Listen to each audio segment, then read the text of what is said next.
So, ganito guys ang mga ang mag-save, no? Ang pagkakaiba ng save at save as. Yan. So, open muna tayo uli ng Excel. Tapos, blank workbook. Yan.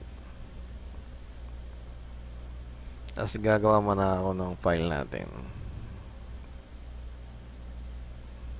Sa sample ako.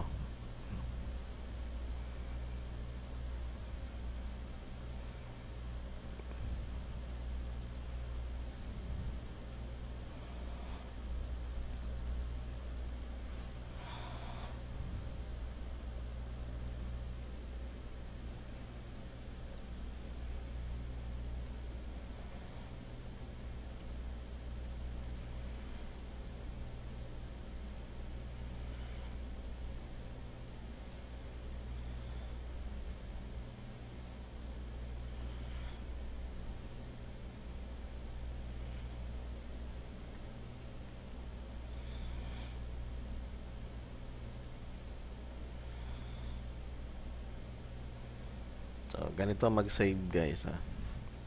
Ito yung save lang. Yan. Tapos, desktop ko ilalagay. So, yan. Test lang yung file natin. Yan.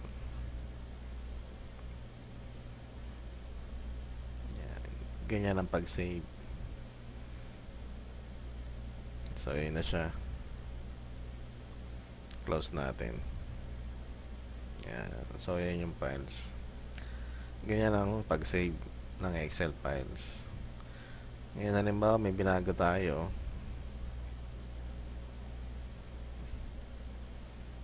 Yan. Dito, si-save naman natin siya gamit ang save as. May binago tayo. Ayaw natin masira yung isang file. So, save as ang gagamitin natin. Dito, save as device.